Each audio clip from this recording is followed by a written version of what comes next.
The daily newspaper. Ooh, the Springfield Men's Shelter is giving away 60 soiled mattresses. Why do you read that free column, Homer? They never have anything good. Oh my God! What is it? Popful Pale! Nintendo niche! He said what now? Please don't bring home any more old crutches.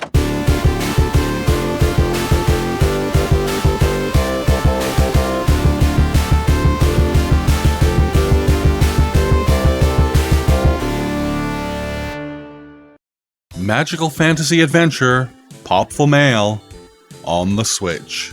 Falcom has put Popful Mail on the Switch. In 2025, Nihon Falcom Corporation's original PC 8801 version of Magical Fantasy Adventure Popful Mail is on the Nintendo Switch. This is the first time this game, the original version of Popful Mail, has been officially available in the West. The last time any version of Popful Mail was available in the West was the Sega CD version released 35 years ago. So needless to say, logging into the eShop in 2025 to see that almost 1 year ago, in July of 2024, Popful Mail was added to the Switch's library of titles. Seeing Mail's silly, smiling face looking up at me was an absolute shock to my system. And I immediately purchased that game for like $7 Canadian. How could I say no? Well, okay, I didn't immediately buy it. I spent a good while being bewildered.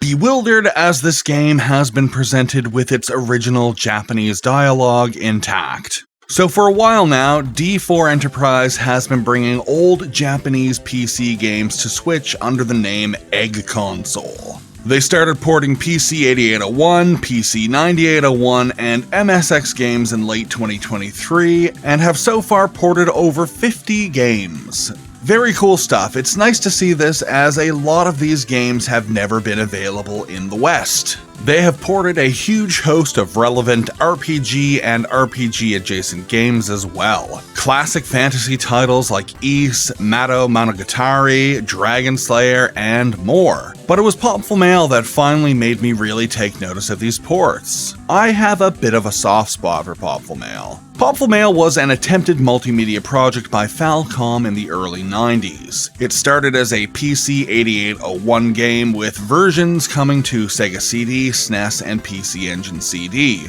And these weren't really ports, these were new versions all built from the ground up. The same characters and stories, but each with its own engine, graphics, and gameplay. Really ambitious stuff for the early 90s. Expanding on the Sega CD version of the game, Falcom teamed up with Sega in 1992 to create Sega Falcom, a joint venture where Sega would help Falcom release some of their older games in new reimagined versions just for the West. And Popful Mail was going to make it to the Sega CD as Sister Sonic, an action-adventure platformer in the Sonic universe, starring Mail, who would be reimagined as Sonic's sister, Sister Sonic. That did not happen for whatever reason.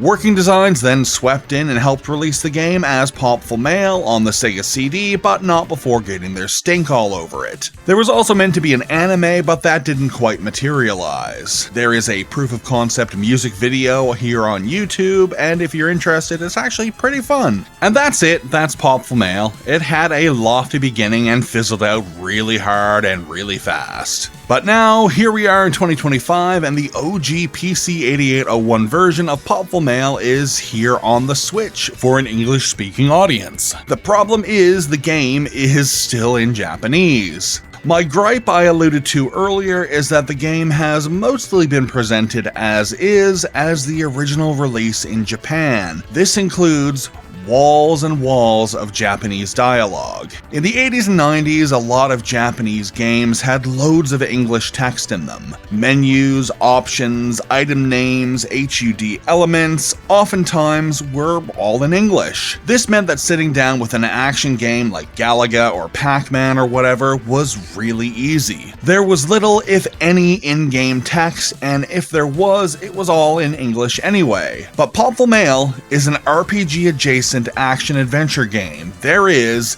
a lot of dialogue in that game. A lot of things in that game are still in Japanese. Menus are in Japanese, item and weapon names are in Japanese, stats are in Japanese, locations are in Japanese, and of course, the entire huge story and all of the character dialogue is in Japanese.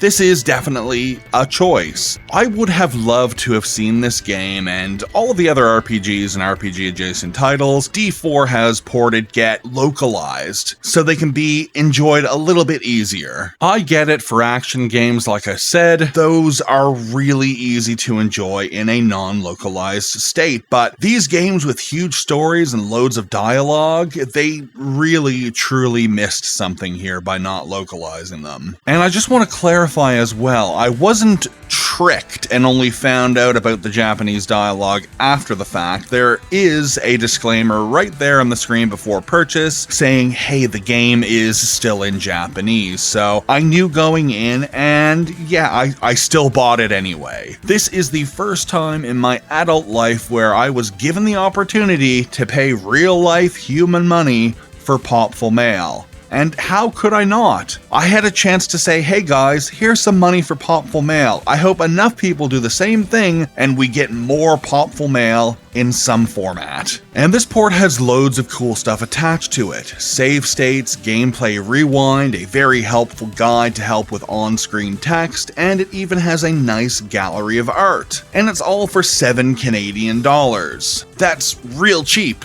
So yeah, Popful Mail in 2025. What a surprise, what a treat. I'm Richard for RPG Fortress, see you next time, and don't forget to hug a cat. Goodbye.